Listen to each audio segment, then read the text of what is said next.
DK Shivakumar ಅವರ ಶಕ್ತಿ ಮತ್ತು ದೌರ್ಬಲ್ಯಗಳೇನು? ಮುಖ್ಯಮಂತ್ರಿ ಆಗೋದಕ್ಕೆ ಡಿಕೆಶಿಗೆ ಶಕ್ತಿ ಸಾಮರ್ಥ್ಯವಿಲ್ವೇ? ಪಕ್ಷವನ್ನು ಸಂಘಟಿಸುವ ಸಾಮರ್ಥ್ಯ ಇರುವ ನಾಯಕನಿಗ್ಯಾಕೆ ಸಂಕಷ್ಟ?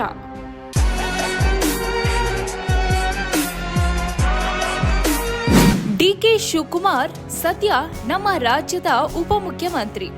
ಕಳೆದ ವಿಧಾನಸಭೆ ಚುನಾವಣೆಯಲ್ಲಿ ಕಾಂಗ್ರೆಸ್ ಪಕ್ಷ ಬಹುಮತದಿಂದ ಅಧಿಕಾರಕ್ಕೆ ಬರಲು ಡಿಕೆ ಶಿವಕುಮಾರ್ ಪಾತ್ರ ದೊಡ್ಡದು. ಹೌದು ಸ್ನೇಹಿತರೆ, ರಾಜ್ಯ ಕಾಂಗ್ರೆಸ್ ಪಕ್ಷದ ನಿಷ್ಠಾವಂತ ನಾಯಕ. ವ್ಯಕ್ತಿ ಪೂಜೆ ಮುಖ್ಯವಲ್ಲ, ಪಕ್ಷ ಪೂಜೆ ಮುಖ್ಯ ಅನ್ನೋದು ಡಿಕೆ ಶಿವಕುಮಾರ್ ಅವರ ಡೈನಮಿಕ್ ಡೈಲಾಗ್. ಈ ಹೇಳಿಕೆಗಳಿಂದಲೇ ಕಾಂಗ್ರೆಸ್ ಪಕ್ಷದಲ್ಲಿ ಕೆಲವೊಂದು ಸಲ ವಿರೋಧಗಳನ್ನ ಕಟ್ಟಿಕೊಂಡಿದ್ದಾರೆ. ಕಾಂಗ್ರೆಸ್ ಪಕ್ಷಕ್ಕಾಗಿ ಸರ್ವಸ್ವವನ್ನೇ ತ್ಯಾಗ ಮಾಡಿರುವ ಡಿಕೆ ಶಿವಕುಮಾರ್ ಅವರು ರಾಜ್ಯ ರಾಜಕಾರಣದಲ್ಲಿ ಪಕ್ಷ ಸಂಘಟನಾ ಚತುರ ಯಾರಾದ್ರೂ ಇದ್ರೆ ಅದು ಡಿಕೆ ಶಿವಕುಮಾರ್ ಮಾತ್ರ. ರಾಜ್ಯ ಕಾಂಗ್ರೆಸ್ ಪಕ್ಷದಲ್ಲಿ ಡಿಕೆ ಶಿವಕುಮಾರ್ ಪ್ರಬಲ ನಾಯಕರಾಗಿ ಗುರುತಿಸಿಕೊಂಡಿದ್ದಾರೆ. ಪಕ್ಷವನ್ನು ಹೇಗೆ ಕಟ್ಟಬೇಕು, ಪಕ್ಷವನ್ನು ಅಧಿಕಾರಕ್ಕೆ ಹೇಗೆ ತರಬೇಕು, ಕಾರ್ಯಕರ್ತರನ್ನು ಸಂಘಟಿಸುವುದು ಹೇಗೆ ಅನ್ನುವುದರ ಬಗ್ಗೆ ಆಳವಾಗಿ ಅರಿತುಕೊಂಡಿದ್ದವರು ಇದೇ ಡಿಕೆ ಶಿವಕುಮಾರ್. ಇಂತಹ ನಾಯಕನಿಗೆ ರಾಜ್ಯದಲ್ಲಿ ಮುಖ್ಯಮಂತ್ರಿ ಆಗುವ ಭಾಗ್ಯ ಇನ್ನೂ ಏಕೆ ಕೂಡಿ ಬರ್ತಿಲ್ಲ? ಕಾಂಗ್ರೆಸ್ ಪಕ್ಷ ಅಧಿಕಾರಕ್ಕೆ ಬಂದಾಗಲೆಲ್ಲ ಸಿಎಂ ಕುರ್ಚಿ ಬಗ್ಗೆ ಚರ್ಚೆಗಳು ಮುನ್ನೆಲೆಗೆ ಬರುತ್ತಲೇ ಇರುತ್ತವೆ. ಸದ್ಯ ರಾಜ್ಯ ಮತ್ತು ಕೇಂದ್ರದ ಕಾಂಗ್ರೆಸ್ ಅಂಗಳದಲ್ಲಿ ಬಿಸಿ ಬಿಸಿ ಚರ್ಚೆ ಆಗ್ತಾ ಇದೆ.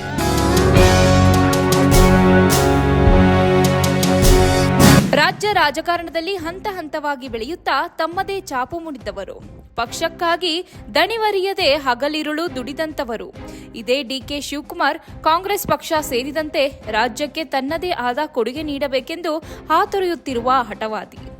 ತ್ರಿಕಾಲ ಸಂಚಾರಿಯಂತೆ ಪಕ್ಷವನ್ನು ಕಟ್ಟಲು ಕಾಲಿಗೆ ಚಕ್ರ ಕಟ್ಟಿ ರಾಜ್ಯದ ಉದ್ದಗಲಕ್ಕೂ ಓಡಾಡಿದಂತವರು. ಕಾಂಗ್ರೆಸ್ ಪಕ್ಷದಲ್ಲಿ ಸ್ವಂತ ಪರಿಶ್ರಮದಿಂದ ಬೆಳೆದು ಬಂದ ನಾಯಕ, ಜನಮೆಚ್ಚಿದ ನಾಯಕ ಡಿಕೆ ಶಿವಕುಮಾರ್ ಪಕ್ಷದಲ್ಲಿ ಇದೀಗ ದಿನದಿಂದ ದಿನಕ್ಕೆ ತನ್ನ ಶಕ್ತಿ ಸಾಮರ್ಥ್ಯವನ್ನು ಹೆಚ್ಚಿಸಿಕೊಳ್ಳುತ್ತಿದ್ದಾರೆ. ಆದರೆ ಎಲ್ಲವೂ ಇದ್ದು ಏನೋ ಒಂದು ಕಡಿಮೆ ಅಂತಾರಲ್ಲ, ಹಾಗೆ ಡಿಕೆ ಶಿವಕುಮಾರ್ ಅವರಿಗೆ ರಾಜ್ಯವನ್ನ ಆಳುವಂತಹ ಎಲ್ಲಾ ಶಕ್ತಿ ಇದ್ದರೂ ಏನೋ ಒಂದು ಕೊರತೆ ಎದ್ದು ಕಾಣುತ್ತಿರುತ್ತದೆ. ಅದು ಏನು ಅನ್ನೋದು ಡಿಕೆ ಶಿವಕುಮಾರ್ ಅವರಿಗೂ ಗೊತ್ತು, ರಾಜ್ಯದ ಜನರಿಗೂ ಗೊತ್ತು.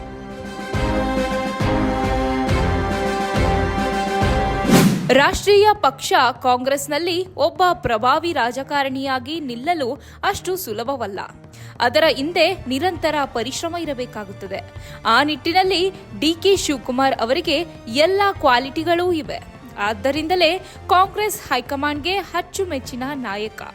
ಪಕ್ಷವನ್ನು ಹೇಗೆ ಕಟ್ಟಬೇಕು, ಕಾರ್ಯಕರ್ತರನ್ನು ಹೇಗೆ ಒಗ್ಗೂಡಿಸಬೇಕು, ಪಕ್ಷವನ್ನು ಅಧಿಕಾರಕ್ಕೆ ತರುವುದು ಹೇಗೆ, ಹೀಗೆ ಎಲ್ಲಾ ಕಾರ್ಯತಂತ್ರಗಳನ್ನು ರೂಪಿಸುವಂತ ಸಾಮರ್ಥ್ಯ ಇರುವ ನಾಯಕ ಯಾರಾದ್ರೂ ಇದ್ರೆ ಅದು ಡಿಕೆ ಶಿವಕುಮಾರ್ ಮಾತ್ರ. ಸಾಮಾನ್ಯ ಕಾರ್ಯಕರ್ತನಾಗಿ ಪಕ್ಷದಲ್ಲಿ ಗುರುತಿಸಿಕೊಂಡು ಶಾಸಕರಾಗಿ, ಸಚಿವರಾಗಿ, ಕೆಪಿಸಿಸಿ ಅಧ್ಯಕ್ಷ ಸ್ಥಾನದ ಜೊತೆಗೆ ಇದೀಗ ಉಪಮುಖ್ಯಮಂತ್ರಿಯಾಗಿ ಜನಸೇವೆ ಮಾಡುತ್ತಿದ್ದಾರೆ.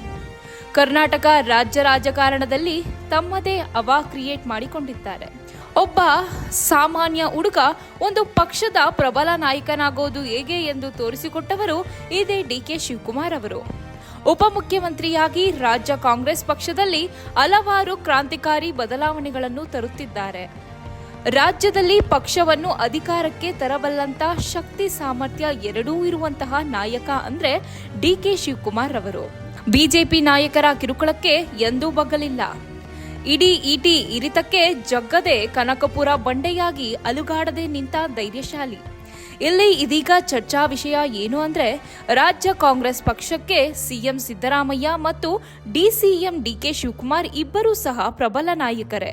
ಒಬ್ಬರನ್ನು ಬಿಟ್ಟು ಮತ್ತೊಬ್ಬರಿಗೆ ಮಣೆ ಹಾಕಿದರೆ ರಾಜ್ಯದಲ್ಲಿ ಪಕ್ಷ ಅಲುಗಾಡೋದು ಗ್ಯಾರಂಟಿ.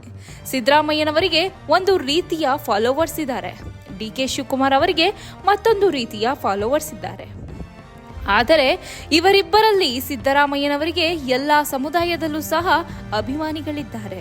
ಹಾಗೆ ನೋಡಿದ್ರೆ ಡಿಕೆ ಶಿವಕುಮಾರ್ ಅವರಿಗೆ ಸ್ವಪಕ್ಷದಲ್ಲಿಯೇ ವಿರೋಧಿಗಳಿದ್ದಾರೆ. ಆದ್ದರಿಂದಲೇ ತನ್ನ ಕನಸಿನ ಕುರ್ಚಿ ಸಿಎಂ ಸ್ಥಾನಕ್ಕೆ ಇನ್ನೂ ಆ ಭಾಗ್ಯ ಕೂಡಿ ಬಂದಿಲ್ಲ.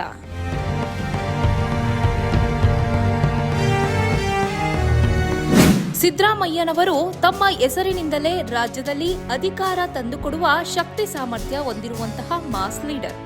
ಆದರೆ ಇವತ್ತಿನ ಚುನಾವಣೆಗಳನ್ನು ಅವಶ್ಯಕತೆಗಳಿಗೆ ತಕ್ಕಂತೆ ನಿಭಾಯಿಸಬಲ್ಲ ಸಾಮರ್ಥ್ಯ ಸಿದ್ದರಾಮಯ್ಯನವರಿಗಿಲ್ಲ. ಇನ್ನು ಉಪಮುಖ್ಯಮಂತ್ರಿ ಡಿಕೆ ಶಿವಕುಮಾರ್ ಅವರಿಗೆ ಪಕ್ಷದ ಕಾರ್ಯಕರ್ತರನ್ನು ಸಂಘಟಿಸಿ ಒಂದು ಕಡೆ ಕುಳಿತು ಚುನಾವಣೆ ನಿಭಾಯಿಸುವ ಶಕ್ತಿ ಇದೆ.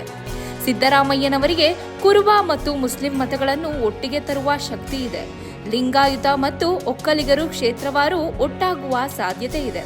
ಅದರಲ್ಲಿ ಸ್ವಲ್ಪ ಮಟ್ಟಿಗೆ ಒಕ್ಕಲಿಗ ಮತಗಳನ್ನು ದೇವೇಗೌಡರವರು ಬುಟ್ಟಿಯಿಂದ ತರುವ ಶಕ್ತಿ ಡಿಕೆ ಶಿವಕುಮಾರ್ ಅವರಿಗೆ ಮಾತ್ರ ಇದೆ.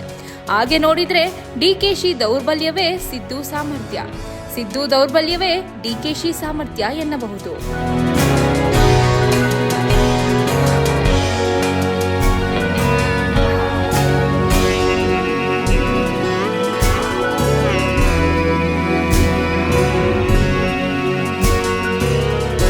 ಇದೀಗ ರಾಜ್ಯದಲ್ಲಿ ಸಿಎಂ ಸ್ಥಾನ ಸೇರಿದಂತೆ ನಾಯಕತ್ವ ಬದಲಾವಣೆ ಕುರಿತು ರಾಜ್ಯ ಕಾಂಗ್ರೆಸ್ ಪಾಳಯದಲ್ಲಿ ಬಿಸಿ ಚರ್ಚೆ.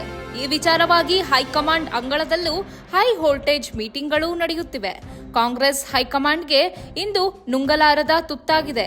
ಡಿಕೆ ಶಿವಕುಮಾರ್ ಕಂಡ್ರೆ ಒಲವಿದ್ದರೂ ಸಹ ಕರ್ನಾಟಕ ರಾಜ್ಯದಲ್ಲಿ ಕಾಂಗ್ರೆಸ್ ಅಸ್ತಿತ್ವ ಉಳಿಯಬೇಕಾದರೆ ಅದು ಸಿಎಂ ಸಿದ್ದರಾಮಯ್ಯನವರಿಂದ ಮಾತ್ರ ಸಾಧ್ಯ ಅನ್ನೋದು ಹೈಕಮಾಂಡ್ಗೆ ಗೊತ್ತಿದೆ.